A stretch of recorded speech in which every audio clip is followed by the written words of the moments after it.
Oi, oi, what's happening, mates? Welcome back to the show today. I had a longtime friend, a virtual friend from back in the day, Mr. Dan, the founder of In Rhythm. Daniel White came into the studio to join me, and we chopped it up on his journey into refinding himself, rediscovering his health, and really focusing on circadian alignment. Him and his company In Rhythm are realizing that we are desperately disconnected from nature and that you can't always get people doing every expensive biohack. But what you can do is bring nature back inside of the home to reconnect us and make our homes a true healing environment. But we talk about so much more. Dan's journey into health, how he's healing, how he's discovering that in loosening his grip on the need to be right and dogmatism that captures us in the health and fitness space, that this is how you really help people heal and you also heal yourself. It's an incredibly fun conversation, long overdue from a longtime friend. So let's get into it with Daniel White. Dan, my friend, this one's been cooking for a while. 10 years. We've been orbiting each other's sphere for a decade pretty much, but all online because we were a part of a same coaching program online and followed each other and all of that stuff. And then just so happened to be that you landed in Austin when I was on a trip and a podcast, and it was almost like it was meant to be, dude. And here I am, brother. It feels very full circle for me, I must admit. 10 years have gone way too fast. Way too fast. Yeah, we're becoming the old guys now. We were the young guys. It's crazy, man. How's Austin treating you? You were saying you love coming here and connecting. What's it like as a lad from Guernsey to be in the health capital of the US? It's wild. I just really love like that can-do American attitude spirit, and I think it's especially like health focused around Austin. So like just having conversations, sharing ideas, sharing meals, sharing workouts, hikes, treks, trails as you call them over here. It's been like real magical. It's really like blown a glass ceiling for me. Yeah. Like in the short period that I've been here, and there's still time to come. Especially in the fall, like the weather in the UK, as you know, is straight down the pan. So it's real nice to be out here. Yeah, I felt that. And I grew up, I was in England in the Northwest for the first 22, 23 years of my life. And you're from Guernsey, which actually tell people what Guernsey even is, because I don't even think I didn't even realize until today how like small and far out Guernsey was. Yeah, I think people have heard of Guernsey cows, maybe, especially if you're like in its ancestral health space. So Guernsey is a small island. It's about 50 square miles, and it's off the coast of England between England and France. So it's part of the United Kingdom, but it's not part of England. So I was born there. I'd lived there until I was 20 years old. I started to go off to university and things like that in the UK. But it's a small local place. Everybody knows everybody and thinks they know everyone's business. Yeah. But it's beautiful, surrounded by the sea. Like, so many opportunities to be in nature and be like deeply, deeply connected to people. So I feel really privileged to be from there. But I often say like not a lot grows there in terms of like minds and aspirations. Yeah. So it's a very big like finance corporate sector and not so big into the health. Yeah, that's what I was going to say, because that's kind of what I felt. I always felt like this small mentality from a small island that is the UK itself, densely populated, but very small in the grand scheme of things. I think the UK fits inside of the state of Texas like several times over. That just the scale of the US is just so big, and there's something that's expansive about that, not just from a land perspective, but I do think from a mind perspective too. I'm sure you've come across this idea of the tall poppy syndrome. It's kind of like this very cloudy gray, and it's reminiscent of our weather too in the UK, right? Like everything is just, we don't celebrate anybody unless it's like a celebrity or a footballer. They can transcend, but everybody else, it's kind of like chop down the tall poppy. You're made to feel guilty for wanting to aspire to something different, especially in health, because it's just a bunch of people that, get the kicks watching the football on a weekend, drinking, eating a Sunday roast. And if you start talking about seed oils and circadian rhythm, they're like, shut up, that's gay. Yeah, like I'm known as the guy on the island, that weird guy that walks around shoeless and topless. Yeah. The shoeless wig out, I've been called before. Yeah. But Guernsey's like that on steroids, right? We use the crab pot analogy. So it's like, the pot starts to boil, the crab tries to jump out, and every other crab's like, no, come back. Yeah. And so, I just had to rip the Band-Aid off and flee. Yeah. But I am based there as well. So my daughter's there. So I get to go back to the island really, really regularly and maintain good connections. So it's the best of both worlds in some ways. Mm-hmm, mm-hmm. Yeah. You've been saying you've been living nomadically a little bit recently. What's traveling a little bit more and just broadening your horizons, teaching you about yourself and life?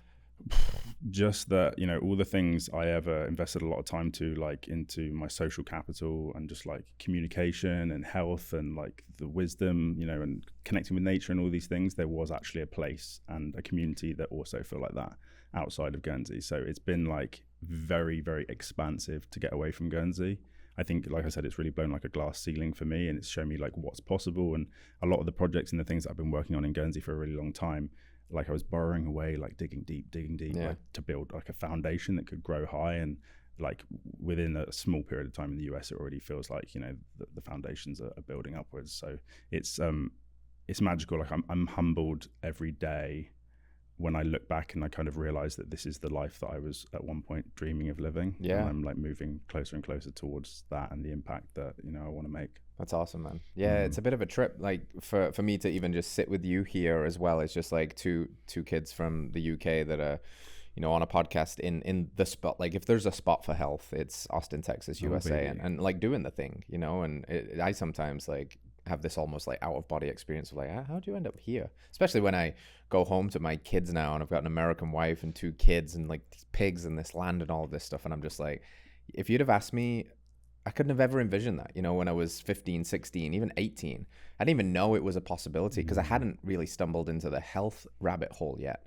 And that's kind of interesting because it's one of those things that it's the original red pill, I guess, or the meat pill. When you open that box, it starts to have you question everything. So what's your backstory with health? How did you come to even, you know, care about it? Yeah, I mean, there's an origin and then there's kind of like a deeper origin behind the origin, and maybe we'll get to that later. I'll give you the TLDR because we could be here for ages. I was 13 years old. I got like a scholarship to a private educational institution in Guernsey.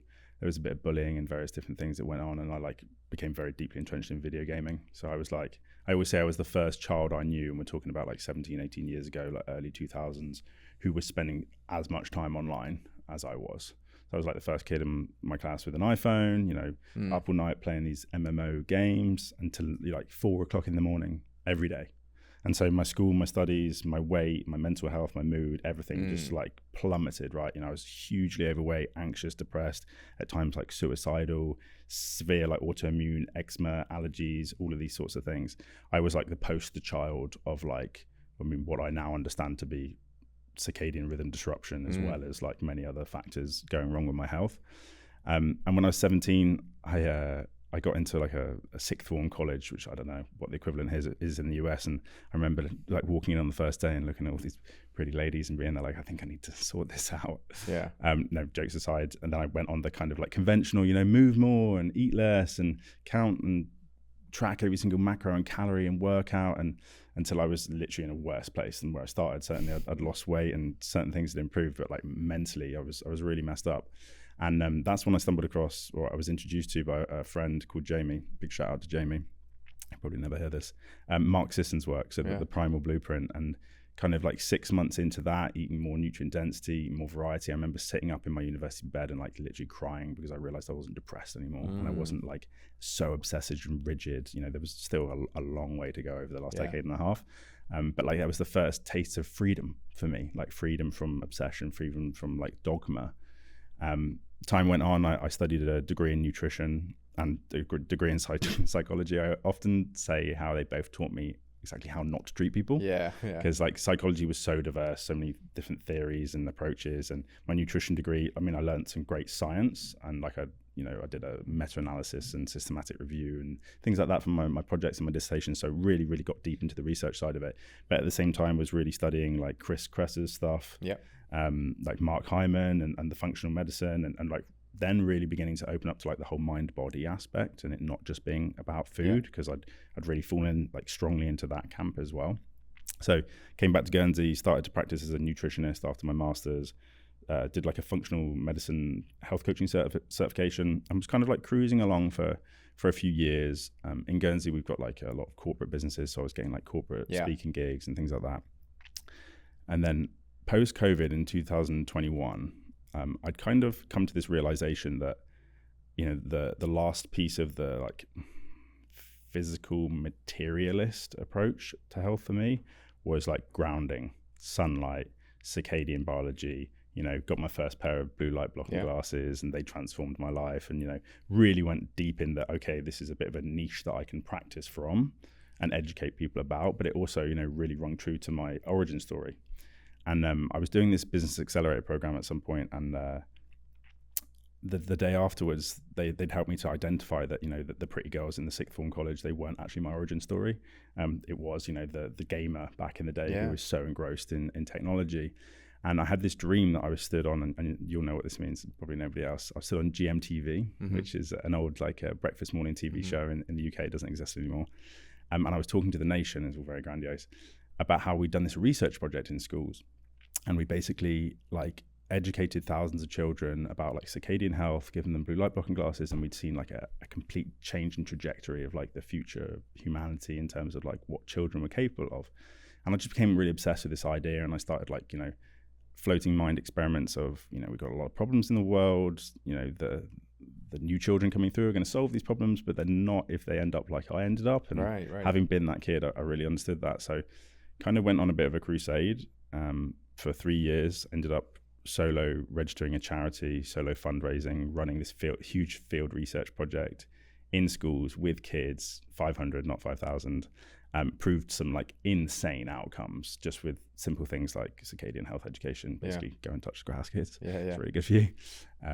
Blocking the right types of light at night and these sorts of things. So that was awesome, and that was something that, wow, it was a journey. I used to wake up every day and I used to sit cross-legged on my meditation cushion, listen to a bit of Joe Dispenza, and just pray to God that this wacko dream idea that I had would eventually come to fruition.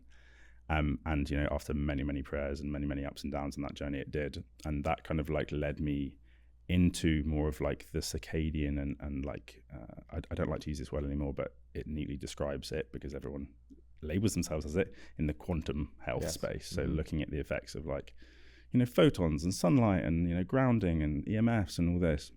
And I really very deeply entrenched myself to begin with, I would say, in that, being the crazy philanthropic guy that I am, started to do other things in that space. So we ran a very large public awareness campaign that we called the CRD Challenge, the Circadian Rhythm Disruption Challenge. That was only a year ago, actually. A lot's changed in a year. Big shouts out to Avi and Lauren and Jeff, who were my co-founders in that thing. So kind of continuing to spread this message of, let's get the information about circadian rhythms out there and how this is perhaps a missing piece for some people and such like that. And continued, beating that drum and beating that drum and beating that drum. And then had quite a period of burnout where I really had to step back. And I guess a common thread amongst this whole journey was that I thought that everything was just material. It's the more sunlight I can get, the more I can ground, the more beef testicles that I can eat. The myth of more. And what life has revealed to me slowly, and this is kind of the origin before the origin, is that it wasn't until I started to dig really deep into my wounds, my childhood wounds, my birth trauma, and the things that happened to me over the course of my life that shaped who I am, and I'm very proud of that. Right. And they've really, forged with an iron grist who I am. But realizing that my search for more, my search for perfection, obsession, whilst it dialed down over the years and years, I was always clenched very tightly around what I needed to do, what I should do to have health. And maybe something we'll talk about more in terms of the emerging sectors, cults, cohorts, areas of health where people come together and commune around certain topics so dogmatically. I said I'd give you the TLDR. That was quite long, but that's kind of where I've been at. And in the last 6 months, a series of serendipitous events led me to meet my co-founder, my business partner, a guy called Jay. He used to work for a huge AI, the UK's biggest self-driving car company. It's called Wave. He was an ex-exec at there. He burnt out terribly, full body psoriasis, the worst stuff I've ever seen. I taught him a few circadian quantum things and he healed himself completely. So he reached out to me and was like, dude, we got to change the world. We got something here. And so we've been on a mission of and we can maybe talk more to that at some point, automating indoor environments for passive healing, bringing the wisdom of nature indoors, providing education, creating community, and trying to really reconnect people with what it means to be human. And I know that's a lot of what you guys are doing at Heart and Soil, and maybe, just different brushstrokes, if that makes sense. Yeah, exactly. Yeah, it's where along the journey did you disconnect yourself from the tech? Obviously not fully, because this is trying to find the balance now, right? How to have these things as incredible tools, but not be used by them and be made the tool. You know, a gamer that sounded like you probably felt more alive, at peace, and happy when you were gaming than you did in real life. And I worry about this for future generations in particular, because we've got this big rift going on, that more of this, to the likes of people like you and many others that are driving this message forward about things like light, disconnection from nature, circadian health, EMFs, etc. But we're going very quickly as a culture towards more and more of that, more dependency on these things. Self-driving cars, you just mentioned, smart homes, EMFs, etc. So where is the balance point? How did you wrestle with that over the years of, like, you know, trying to kind of life max more and not outsource so much of that to technology? And what do you think about when you think about the future of people coming up in the increase in dependency on tech, but almost with that, the increasing need for us to disconnect from it to reclaim our health?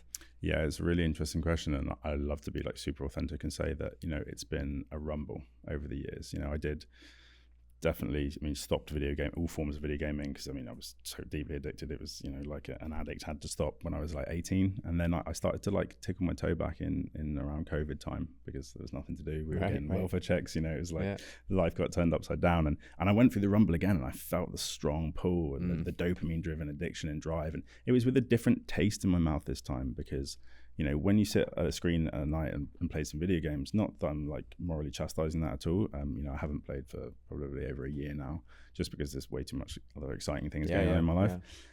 But like when you're wearing blue light blockers, and when the screens are filtered, and when you're going out and getting your morning sunlight, and you're taking sun breaks, and you're doing all the things, and you're feeling passionate and driven in other areas of life, it doesn't have the same hold over you, right? And I kind of wanted to come full circle back to it, to almost like heal my relationship with it, so that I could be there like, oh, I did that thing again, and then I let it go. You know, instead of like, I had to force this thing away from me. But I literally so clearly felt that pull, you know, and like, there are still times where I think about, you know, playing some video games and things, but I recognize, and I can make this conscious understanding that, you know, it dulls down other areas of my life. Yes, it might be a bit of fun with friends, and yes, I might have had some of the most hilarious times I've had, you know, doing those things. But when you get home at the end of the day, and like, you no longer want to read the book or do the spiritual practice or connect with your partner, or, you know, those things, is when you have to be very aware. But, you know, as you alluded to, future generations are not so aware. For me, like, nature has been the big healer. I mean, I'm really fortunate in Guernsey. Like, the sea is just everywhere. You can't escape the sea. So I dunk myself in that every day. You know, I spend time out on the cliffs. I try to do that without podcasts sometimes. You know, I try to do that without technology.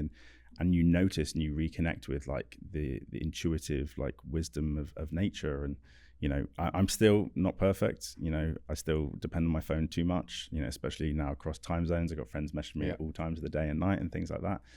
But, you know, I do my best, and I guess I'm no fool is the main thing. Like, I don't kid myself that these things are super addictive. I think creating like ritualistic time to disconnect has been like the most powerful thing for me. I've been spending time with somebody recently. She lives in New Zealand, and when we're together, as you're probably aware, when you're with your family, you don't even think about those things. You know, you're just so deeply present and connected. But that isn't the case for a lot of people. You know, and I feel like if you don't have that level of like authority over putting a social relationship before a screen, then you almost like have to remove the screen. You have to take the poison away, right? To experience what it is. You know, go on a camping trip for a weekend. You'll know what it's like to live in nature and be, you know, nourished by nature, as opposed to being so controlled by these technology devices. But, you know, the longer I've been in Austin, the more podcasts and conversation I've had, like the more I've realized everywhere in the Western world just how divisive big tech is. And I think the thing that really inspired me when it came to the kids, and this, like, let's gamify this, right? I love this idea. So you stay up all night, you play some video games, or you watch porn, or you doom scroll on the internet, you do whatever, right? You suck the dopamine and drive out yourself, and you wake up in the morning and like, if we're talking about like the character of the video game stats, your motivation's down like 20%, your metabolism's down like 50%, your cravings are up 50%, your creativity's like next to nothing. And it's like, if that is the state in which many people are walking around, I was there like, what like small levers can make big changes? And so when I went into the schools, and we were there like, let's just start with giving these kids some like nighttime blue light blocking glasses. Let's just tell them to touch grass. That's like a big meme in the gaming community. It's funny. It's become like a little insult, and it's like, go touch grass. It's like, seriously. And you know what, some of the gamers and stuff and the content creators that I respect the most are the ones who are there like, no, seriously, like, I don't spend all day inside doing this. And I was there like, what if, theoretically we put a pair of glasses on these kids' faces and, their melatonin obviously increases, they wind down, stress hormones, better sleep. But then the next day, like, that motivation score's gone up 30%. Yeah, right. And like the metabolism's gone up 30%. And, all of a sudden, like they find it easier to eat better foods and to move more and to not feel so addicted to screens. And so I kind of saw that, blue light blocking glasses, I mean, they're not a panacea. Like they're a low-hanging fruit, a band-aid for a problem that we have systemically within society around light and technology and things like that. But it was really, really interesting to me, and I still like float that idea every day of like, how can one small change like completely change the trajectory of a child or an adult, who's facing challenges with screens, technology and things like that. Yeah. I think a lot about momentum. I think a lot of this, the whole game of life is momentum. And sometimes you just need like that one thing that gets you a little bit more momentum, a little more XP points on your character, like, and if you can always, it's really cool with kids too, because you can try to actually gamify it and make it fun, right? Like call them your superhero glasses or whatever and say, these are going to give you more powers tomorrow. And they're like, hell yeah, I'm putting these on, Whereas adults, maybe they need a bit more science and the biology behind it. But either way, like whatever gets you more momentum so that you're coming into the next day a little more energy generative as opposed to operating from such a deficit. That's because I think that's the crux of what's going on here. Most people, I think, are if they were very honest with themselves, are not happy with where they're at, either in life, with their health, with the quality of the relationship, insert whatever thing that is a priority for them. They're probably like, it could be better. But they don't have the energy to make it better because they're operating from such a deficit. And I think if we can start to, we've got to have this whole holistic suite of tools, whether it's nutrient deficient because they haven't eaten nose to tail ever, and they're omega-6 dominant because they've guzzle seed oils for the rest of their life, or they've been on screens for 7 hours a day, and like the 95% of humans that spend 95% of the time indoors are completely disconnected. We've just got to like keep throwing these little hooks out to try and get them on the hook for something, and use that thing that opens the door to the next thing. Now, when it comes to the light conversation and the food conversation, because you said big tech is very divisive, and it can be, and it gets divisive even in the niches that are trying to help people. So you see like Jack Cruz will fight with these food gurus, he calls them, because he's like, these people think it's about food. These are idiots. It's all about light. And these people are like, well, light's important, but it's all about food. And even like people that are trying to help people get healthy are fighting with each other. How have you come to orient your kind of hierarchy or philosophy around, is there a most important thing? And if so, what do you think it is? And how do you avoid getting sucked into that trap of kind of health elitism? I think the most important thing is the thing that I don't even know is the most important thing at this point. Yeah. And I'll come back to that. I just want to pick up on one thing, or just like finish one thread from the prayer, which is about kids. And this is what I love about kids. Okay. I worked with adults for the better part of a decade.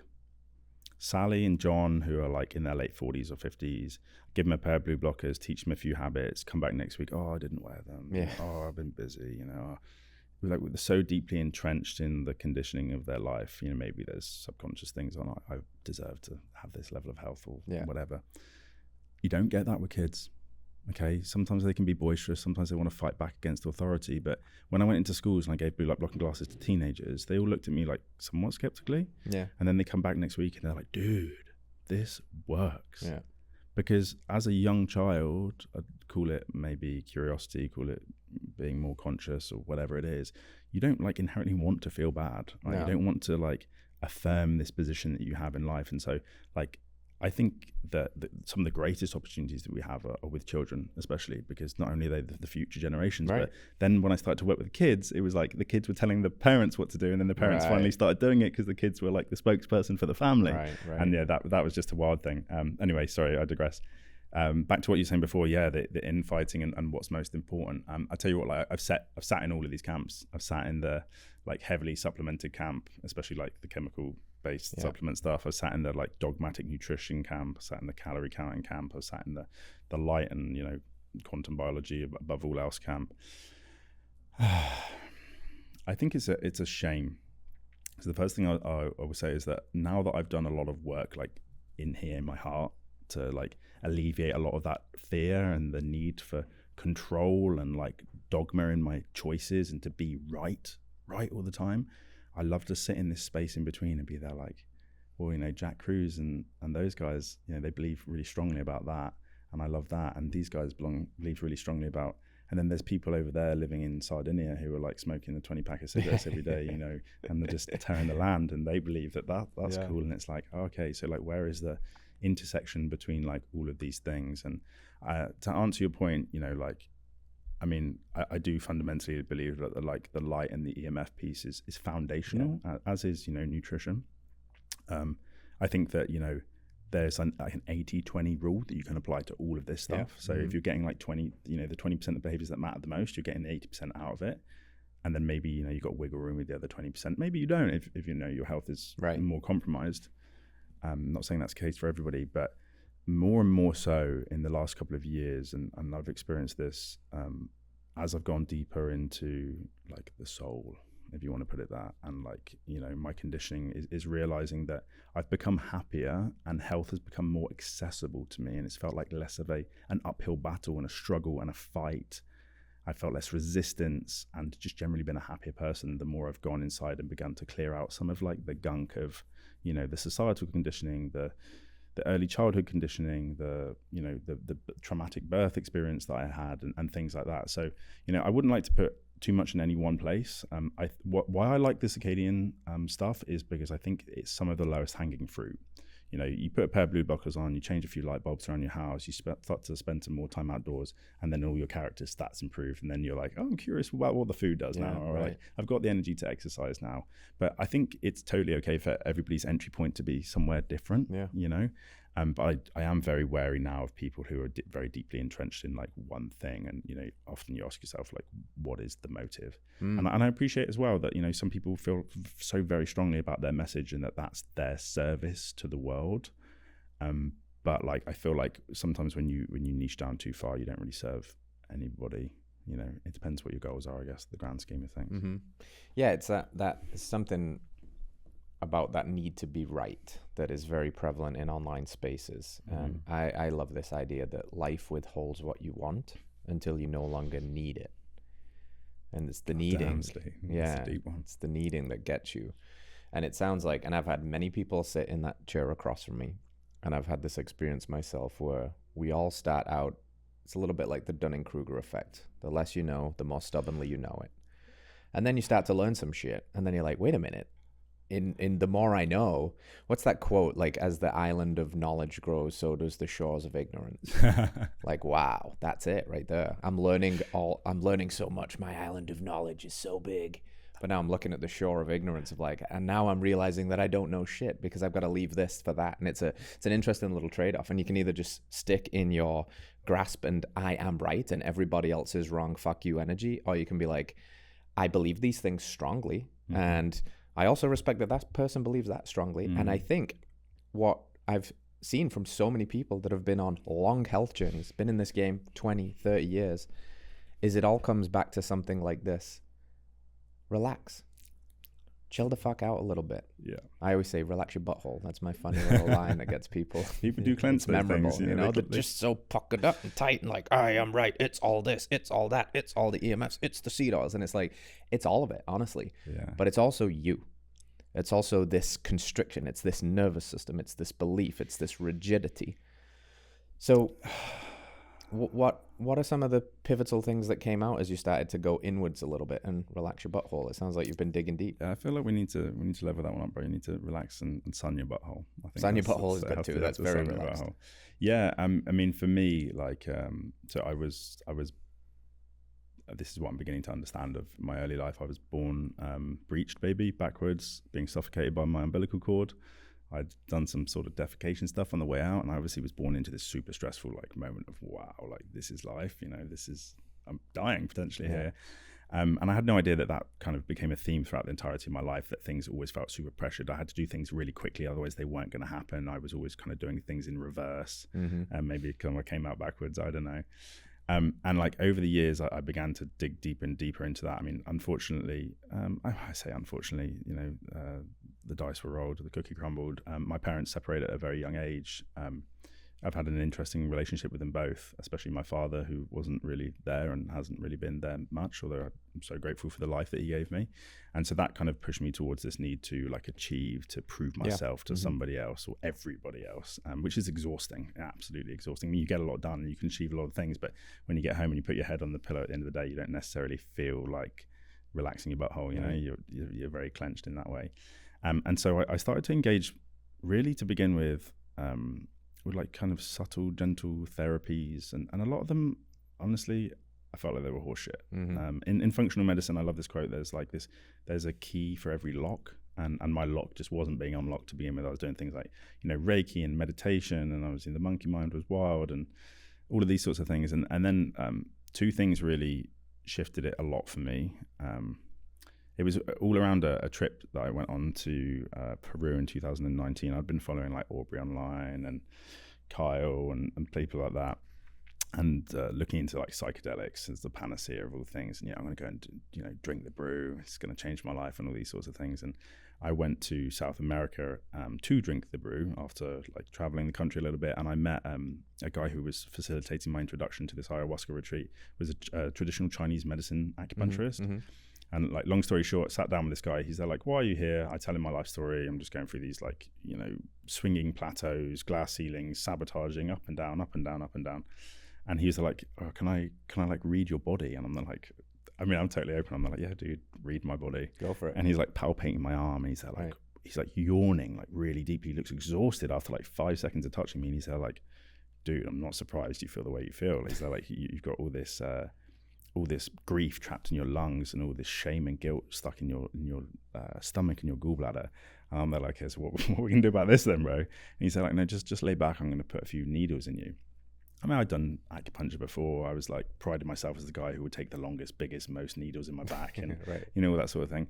And he puts like 3 needles in me, and in like 20 seconds I'm crying. Like, and I'm having this realization that unfortunately some of my family members have been very ill since I was very young, and so I'd taken on a lot of this like guilt and shame of their illness and had not wanted to subconsciously out-level them in my life. And so there was all these things. I just had this like spontaneous combustion and realization, and it was far more profound to me than the ayahuasca retreat was actually in the end. And that kind of set me on a path of like, wow, okay, it's not just about the materialist paradigm. Because even in like the light and the quantum biology space, it's like we focus on the things that we can see with our eyes, not so much on the things that we can feel or intuit. And I believe that that's fundamentally because so many people are disconnected from the layers. The mind protects itself with all these mechanisms. And then I started to get into breathwork, man.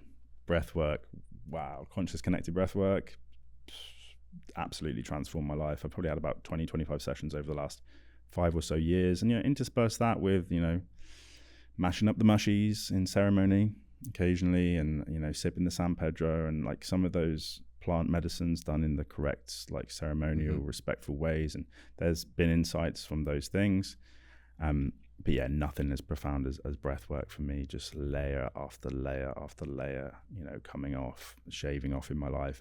And to talk to the point, I don't know if we made it earlier or we spoke about it outside, or it's something I maybe even saw on social media this morning.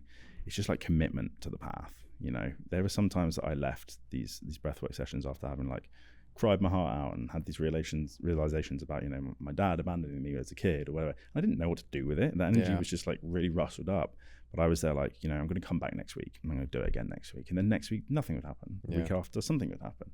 And it was just like continually coming back to, I want to grow, I want to progress. I feel that there's something inside of here that can change, A lot of people, as we get older, we come to this place of like, okay, are we going to continue to try and develop ourselves personally? Or are we going to accept ourselves as who we are? I've never been willing. I accept the parts of myself that I love, but the parts that I'm less inclined to like want to spend time with, I'm there like, I believe that change is possible here.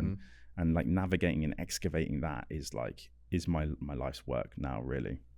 It's I have growing number of people on the podcast, growing number of friends and people in my life that I've seen to the point that you made. They can only get so far doing quote unquote all of the right things, and they'll dial in everything, dude. They'll be perfect diet, perfect light. They've switched out the bulbs. They have a grounding mat. They sleep grounded. They spend hours outside a day. Some of them have even moved to different latitudes and different countries and created a healing environment, which is awesome.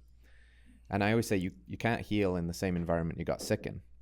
So people often think that ends at the physical environment they live in. But I'm talking about the internal environment too, right? So you can relocate and uproot your entire life. But wherever you go, there you are. And unless you get whatever is inside of you out of you, and you can alchemize those stories, you can kind of rewrite the past in a way. You're not going to change the past, but you can change the way you perceive the past and what that means. And I've had my fair share of experiences too. Breathwork, I've done a bunch. Certain plant medicine ceremonies, and they were very transformational because what they did is they allowed the space for that stuff to move through. And it's in those. I remember one particular breathwork session where I just sobbed. I just sobbed for like what felt like a lifetime, and it was probably like 30 minutes of just like deep crying. But the realization thereafter was like, that was whatever that was that came out, whatever that energy moved was in me that entire time. Up until that 27 years, it was constant repression of things and stagnant energy. And it's always sounded quite woo-woo. And since there's more recognition on this, there's obviously the world's best-selling book now, The Body Keeps the Score. There's more science. And if people need that now, there's a lot of this coming out that the body really does keep the score. It holds things on the nervous system, and you have to find whatever it is, whether it's the breath work, whether it's the plant, whether it's prayer, meditation, somatic release, whether it's, a chance encounter with a traditional Chinese wizard. But until you get that stuff off of your nervous system and out of your body, your ceiling is somewhat capped, and you have to hold the belief that it's possible to change, because if not, you're just going to harden into a gargoyle and be like, well, I guess this is who I am forever and I'm going to be miserable. So you've got to simultaneously hold on to hope, but you've got to proactively seek out the things that are going to allow you to go inwards to release that, and a lot of the time it's difficult because you got to feel it to heal it. The only way out is through, and it's tough, man. Nobody wants to be like, you know what I should do is maybe like go deeply into myself and uncover some things that my mind had blocked out, and like childhood trauma that I didn't know I was reliving, and all of these repressed emotions, and wow, I didn't even realize that happened to me when I was 9, and it's affected me all the way until I'm 40 years old. Like, not everybody's psyched to go there, but until you go there, what's the Jung quote? Until you meet your unconscious on the inside, it's going to keep meeting you on the outside, and you're going to call it fate. You've got to find these things. So yes, like the healthy practices are incredible. All of the stuff we're talking about is incredible, but you've also got to do the inner work. Yeah, and I have also a profound respect for people that don't want to go there. That's something that I've had to learn over the years. When I first started to get into this work 5 or 6, 7 years ago, I was really into Gabor Mate. Yeah. I think he's a phenomenal psychologist. Yeah, he's phenomenal. Like, one of my favorites. Like, honestly, puts my hairs up talking about that dude. And I started to like broach these conversations with like family, parents, and things like that. And it was like always met with a lot of resistance. And they're like, I'll try and take it tactfully. I'm not blaming anyone here. I just want to discuss like things that maybe happened in my youth, things that happened in your youth, and things like that. But what I began to come to understand is that, like, you have to want it. You have to want to change. And that, like, that doesn't mean that there's a small seed that you're not watering that someone can come and pour a bucket on, and then, like, your wishes to change will magnify. But like, I realized that, especially when it came to like my parents or other family members, they were like, Pandora's box for me is so large that I actually don't want to open it. And you got to have a respect, because I think, in wanting I can speak from personal experience, in the guy who wanted to be liked all his life, I wanted to help and heal other people. And so then you're projecting, you're like, oh, this thing's helping me, and it's really going to help you. Yeah, and of course. We have to understand and realize that I think the most authentic thing that we can do to help other people is just like blatantly express the experiences that we're having. And that's why I love, shows like this. I just love the internet for this, because you can't be what you can't see.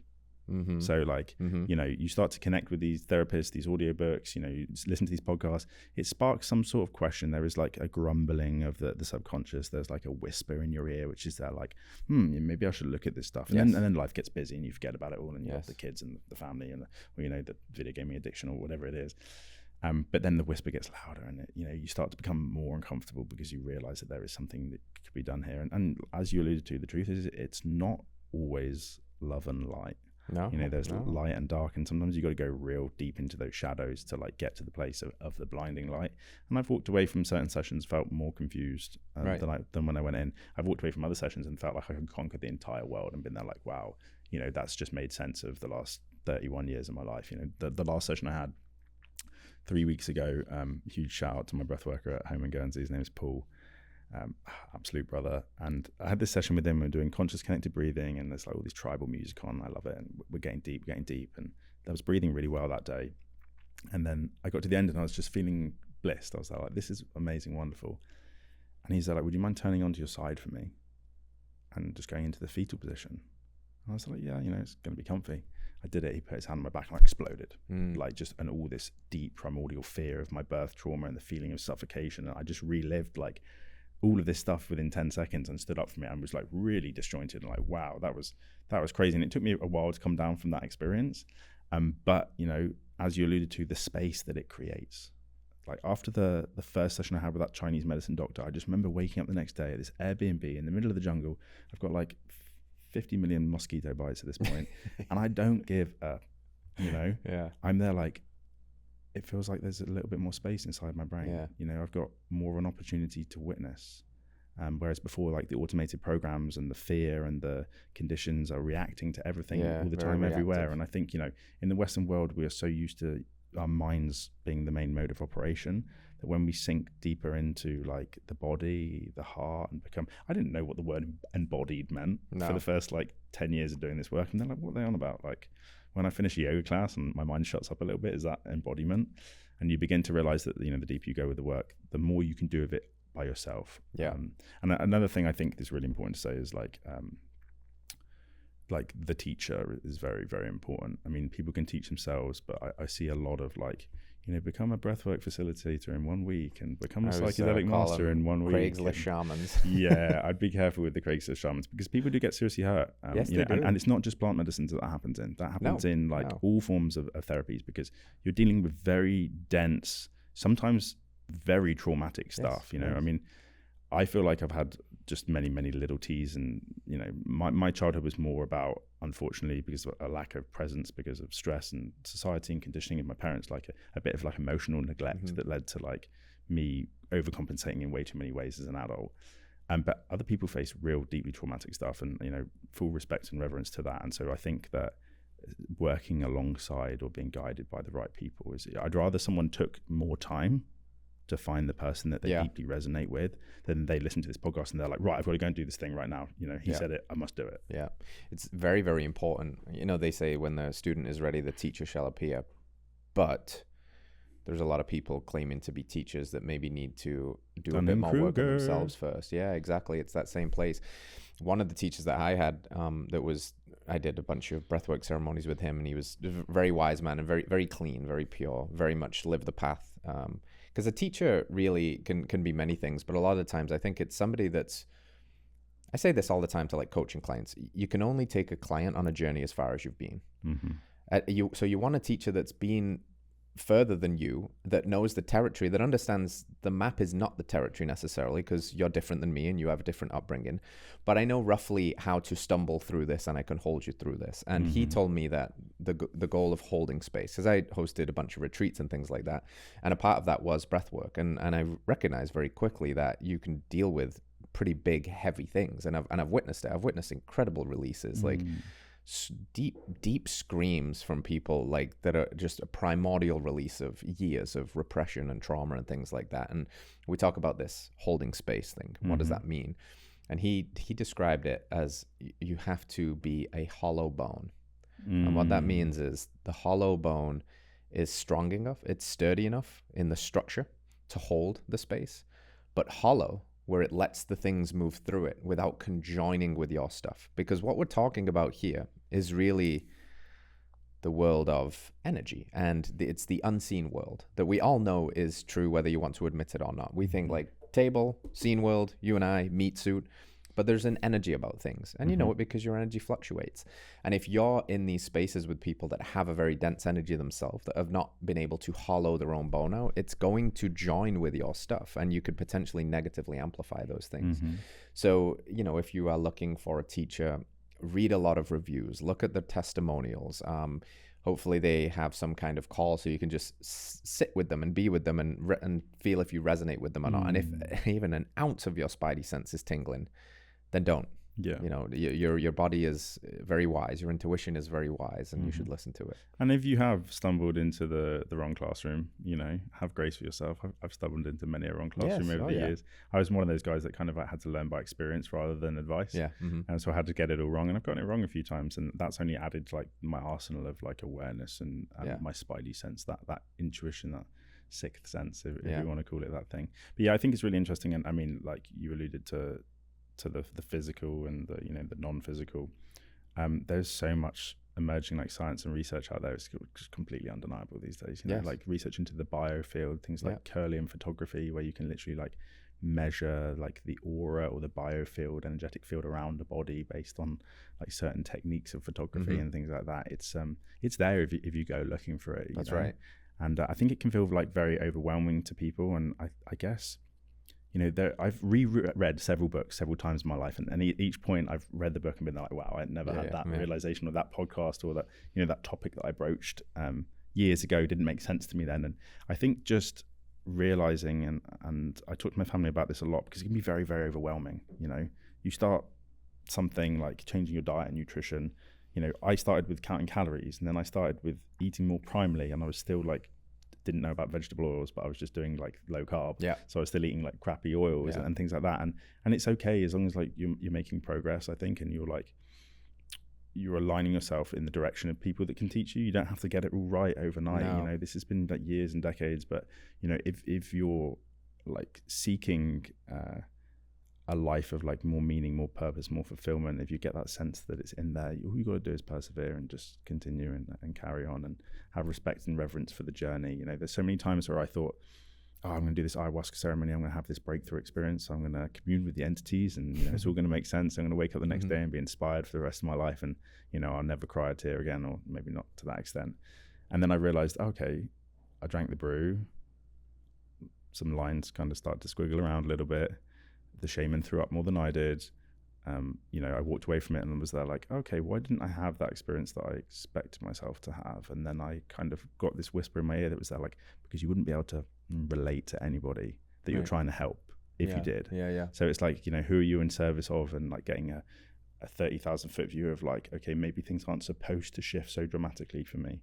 Because we hear about, you know, the Eckhart Tolle who sits under the tree and suddenly becomes enlightened, or, you know, all of these different examples, and as human beings we like to have instant access to the states that we perceive as good things. Amazon Prime our development. And it's the same with, you know, we want to buy the blue blockers, or we want to, you know, get all the supplements. Not that, you know, some of them, especially the things on the shelves behind me here, haven't been hugely helpful in my journey, but it's like, you know, we get a hit of dopamine from buying a thing which impacts a thing, and it's a lot more of a sustainable and enjoyable neurochemical change when you put the deep work in, when you get the shovel out and you come back again and again and again, and some days it's raining and some days it's sunny, but that, you know, at some point it starts to become easier because you're not as attached to the outcome. That's it, right? It's the releasing of the attachment. Alan Watts has the backwards law. He says wanting a positive experience is a negative experience, whereas accepting a negative experience is a positive experience. And really what's at the crux of that is something like the attachment, because the wanting a positive experience, whether it's this diet was going to fix everything or this ceremony is going to change the way I see the world, too much wanting is what gets you in trouble. You have to have high intention but low attachment is how I phrase it. The highest intention to be as present, to be open to whatever, but the lowest attachment to what it gets you. And I think most people are operating in life from sometimes high intention, but certainly high attachment. We do things because we want to fix things. And naturally, of course we do. Why wouldn't we? But you have to be open to the mystery, because if you're not open to the mystery, you're trying to play God. You're fundamentally running against the energy of life and saying, I don't trust the plan. And you're not going to get what you want from that place. Like a resistant energy is arguing with reality. And if you argue with reality, you're going to lose that fight every single time.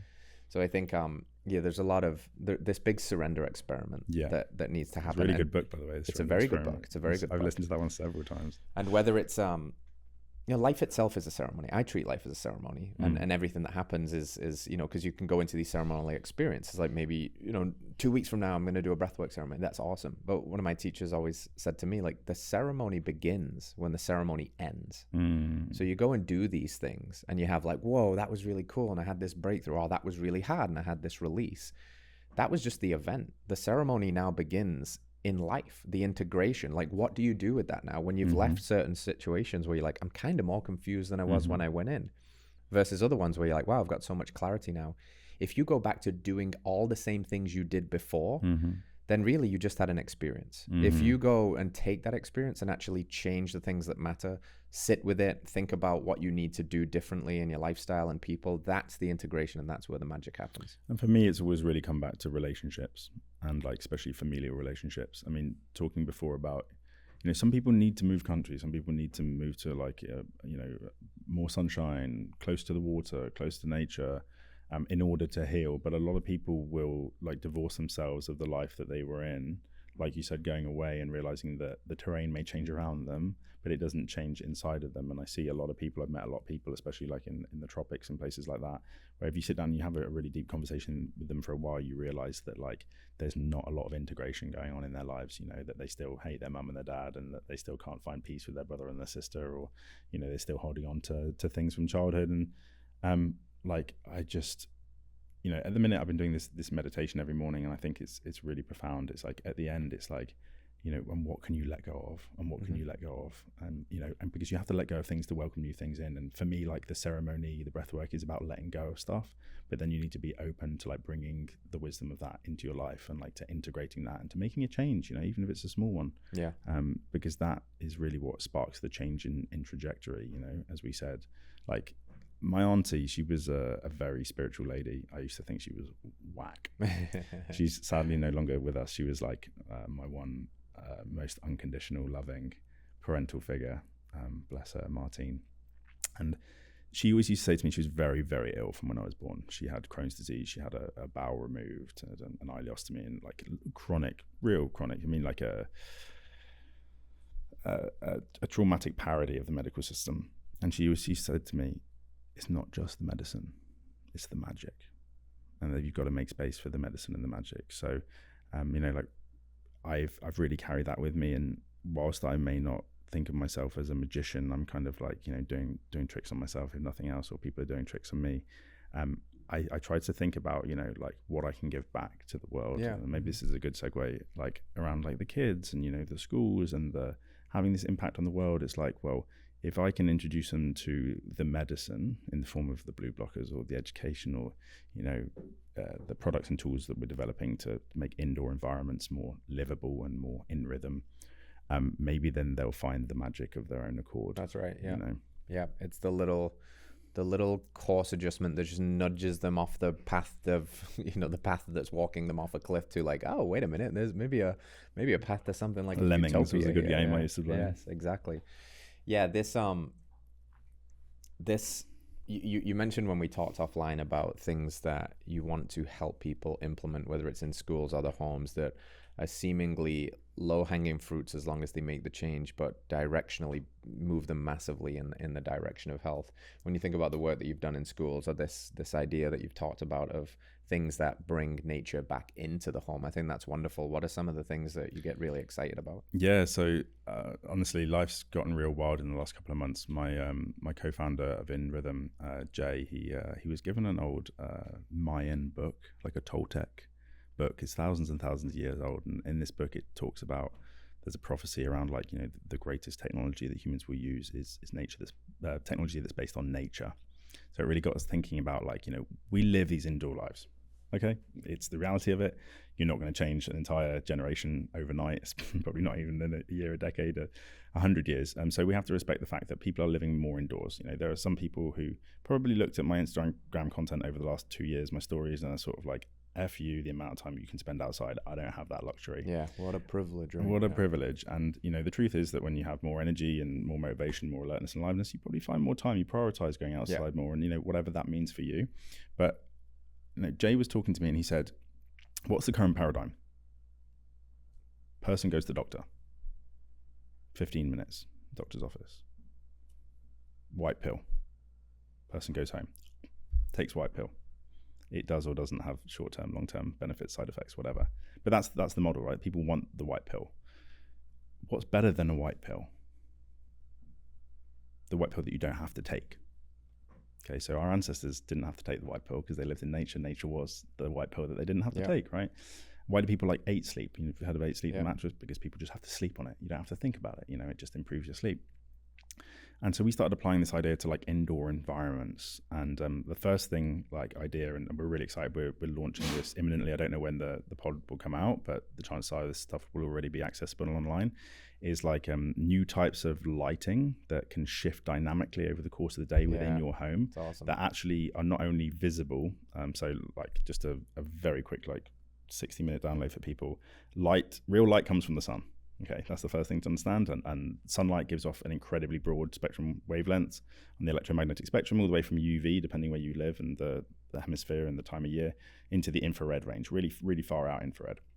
And all of these wavelengths, make no mistake, they have biological benefits. And, we evolved from nature. Nature knows what's what. We've divorced ourselves from it. And more recently in certain years, there's been a move from this like cool white LED, Jack Kruse would say mind controlling wavelengths of light, dopamine, addictive, cortisol enhancing, melatonin suppressing, towards this more circadian friendly lighting, red lights and amber lights, and even reconnecting with like old style incandescence. But the majority of these types of indoor lighting are still only visible. So they're missing out on the infrared. And infrared is doing a lot of things on a cellular level. It's expanding the exclusion zone. It's giving charge, to our cells. It's supporting the mitochondria. It's supporting tissue healing, regeneration, like collagen networks. Everything you can possibly imagine is happening when we're outside in the sun, the real source of light. And now we've got this proliferation of like red and infrared light therapy within the home, and I think it's fantastic. But there is yet until like basically this year, anybody who's designed light bulbs, LEDs, which are more energy efficient and give more brightness, so you can actually see what you're doing around the home, because sometimes incandescence and stuff can be a bit dark.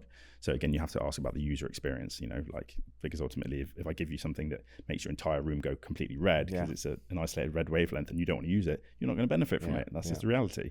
But there are these new types of lights coming out of China, the technology, the LED chips, which are full spectrum visible with infrared. And so we're about to launch like this lamp that has this new technology in it. And the idea is, you're going to have to take a white pill here. You're going to have to like buy a lamp. It's going to get shipped to your house, and maybe the white pill is you're going to have to turn the lamp on and off. But like it shifts between different color settings. So one of them is like incandescent, kind of 2700, what we call Kelvin, which is nice warm light. And it goes towards an amber light, which has no blue in it, which supports melatonin production. And then we have like a red ember light, which is like sitting around the fire late at night. So we're really beginning with this idea that you can bring like a proxy of a lot of the nature of wisdom indoors, and you can do it in a plug and play way. Not like buying light bulbs online, which you got to think, oh, how is my fixture of my setting and my this and that, and then it just creates barriers for entry to people. So the first thing we've been looking at is supporting them indoors, inside their indoor environments, and working with families, professionals, health enthusiasts. Who knows, will be the first adopters of these. But in the future, like I see this technology, and I know this happening because it's in development right now, where you'll have like an app that will program a bulb. It won't be connected all the time through Bluetooth or anything like that, but you'll be able to put like your zip code in on the app, and the light will shift dynamically inside your house as it happens to the sun outside. It's never going to be a carbon copy of the sun. The lights are going to get better and better. Like touch grass, people, go outdoors. But the reality is, kids working indoors within schools, can you imagine that in a school instead of just these chronic, just blast overhead fluorescent high flickering bulbs? I mean, if it was just like modulating like Dr. John Ott, like one of the pioneers of like light therapy and like research and things like that. I mean, he was writing Health and Light was a book he wrote in like the 70s or the 80s, or maybe even as early as the 60s. And he already was doing research looking at, when you change like these narrow band wavelength fluorescent lights to like full spectrum, which fluorescence is a no bueno, but it was the best thing that they had then, and like levels of ADHD, inattention, behavior improving in classrooms and things like that. It's it blows my mind, like the opportunity and the possibility of something so passive to change someone's life. It's like it is like just something that can be done without you needing to really think about it. It's crazy, right? And then, like, as we said, small levers move big degrees of trajectory. So it's like, imagine if you then, and this is, a spoiler to the North Star for us, you begin to like integrate the light technology with like, and there's some crazy tech out there these days, where you can bring like frequencies and vibrational medicine into like a device that can, you know, sustain fields around a device, right? within Like a harmonizing home. devices. So yeah, there's harmonizing, and then there's others that like generate a magnetic or geomagnetic or electromagnetic fields. And so like, you know, imagine if you can begin to bring the wisdom of nature indoors and make that part of your health journey, platform, takeoff, passive, you know, like that. To me, that has got to be one of the greatest opportunities, at least for me, to make a dent in the universe, to bring that understanding, because, you know, it starts in the home fundamentally, I believe. Does, you know, I love working with schools, and, you know, we've had some opportunities coming out to work with schools in like Dubai and places like that. But guess what? You know, schools are controlled by governments have budgets, schools have budgets, you know, and there is so much research now around light exposure, even in childhood, adolescence, anxiety, depression, ADHD, you know, all of these sorts of things. But like, beginning in the home, you know, we are trying to make In Rhythm into a movement, into a lifestyle, into something aspirational. You want to be in rhythm. Was I in rhythm today? Is my home in rhythm? Is my school in rhythm? You know, in 10 years, like, you know, certification, you know, do you have a circadian classroom? You know, do you have a circadian home? Those sorts of things. Because, you know, as we alluded to before, like, maybe the medicine in this materialistic paradigm has to come before the magic. But if you can get people sleeping better, producing more melatonin, you know, get the bloody pineal gland coming online, you know, no longer suppressed, no longer depressed, what could happen in the world? Well, the magic will follow, I think. Yeah. The home is a really interesting target, because it's like your little sanctuary, right? And it should be a place where you heal. But I wonder how many people are actually healing in their homes, are actually getting sicker in the homes, because their lights are awful. They could have moldy walls. They're blasted with Wi-Fi in every room, because they've got a router over here and an Alexa over here and a PlayStation over here and a smart TV on the wall. And they never open the windows. They never get outside. So yeah, when you could just like imagine waving a magic wand where that person doesn't really change their behaviors, but their environment becomes a sanctuary instead of a slow drip poison. And that person is going to be a radically different person. It's crazy. You know, it makes me think a lot of hospitals too, man. I can't believe that you don't want to be in a hospital. Let's just put it that way. Because if you're in a hospital, you're probably trying to heal from something that's pretty nasty. But when you just look at those environments, from the light to the EMFs to the machines to the strangers to the sterile nature to the food, it's just, it couldn't be more antithetical to healing. And it's crazy to me that is the system that we've got, you know, that we should be, you know, trying to, you know, into the day, there's those, you know, probably from the 30s and 40s where they used to roll out the patients on the roof of the hospital and solariums, brother, put them in the sun and stuff like that. And it's like, we've become so fearful and disconnected from nature that it doesn't even enter anybody's brain anymore. Yeah, I mean, I look, you just shared some incredible points, and a couple of things kind of come up for me to digest. One is that, like, yeah, hospitals are wild. My uncle recently had quite a bad motorcycle accident. I spent some time in the ICU with him, and it's like, you know, those places are manned 24 hours a day, 24 hours, fluorescent LEDs, like cool white lights. I think that one of the most profound things about hospitals is like the care, love, and attention of the staff. Of the people, I think like that penetration of the biofield with that resonance of like gratitude, joy, hope, you know, healing is like what makes medicine really what it is.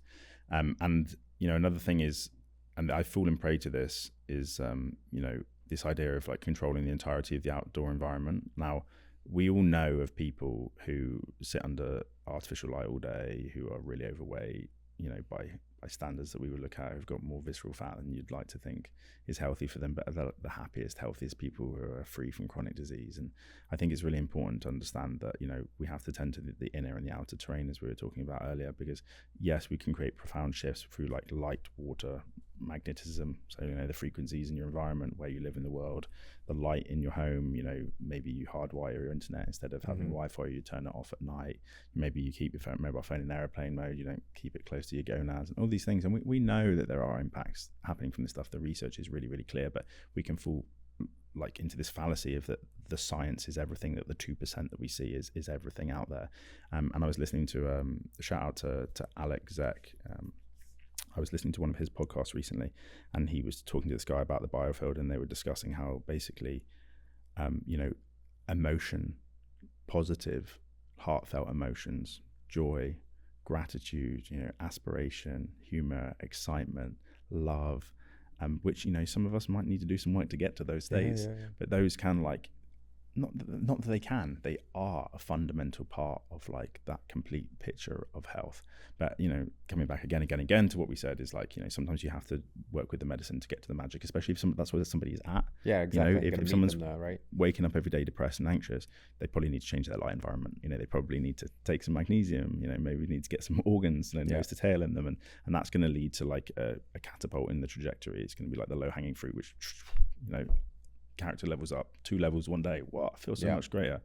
But with growing awareness and health comes this growing responsibility to like harness the unseen aspects as well, because otherwise, like you said, you can just get into this optimization state. And we all know a biohacker who spends 70% of their salary what about on Brian Johnson, biohacking. that guy. You seen that guy, the Live Forever guy? Yeah, you know what, it's really funny because 6 months ago I was there, like someone told me that he looks like a vampire, he doesn't go out in the sun, and 6 to 12 months ago I was so deep in the circadian camp, I was there like, screw this guy. And then I started to like read some of his stuff, and he's got some points that are really good and interesting. So again, this intersection of like, can I like somebody and dislike somebody, or can I believe in their ideas and not believe in some of their ideas and things like that. But no one wants to foot his bill. No, he's just spending millions of dollars a year on biohacks. And again, is another person where like, power to you, you know what I mean? You kind of need those crazy people in the environment, because they're going to go out and find something really unique, and they're going to bring it back, and that's going to be like, whoa, well done.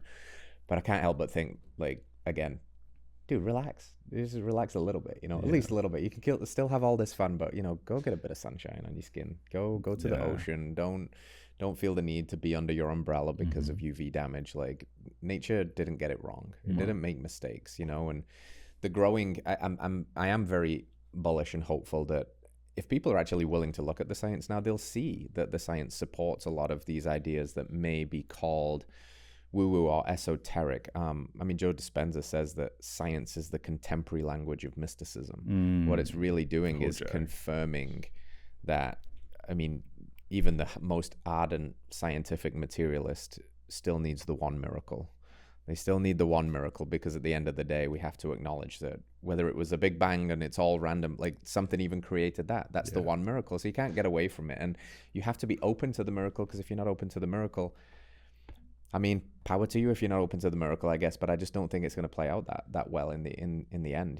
Hope in some instances is really all we've got, and meeting people where they're at and inviting them into that of keeping that perspective that healing is possible, and not getting too lost in the sauce of the dooms messages that we get all the time, like our food is poison, they're spraying glyphosate on everything, the EMF is coming for us, Wi-Fi is destroying our sperm, people are blowing each other up still. It's all true.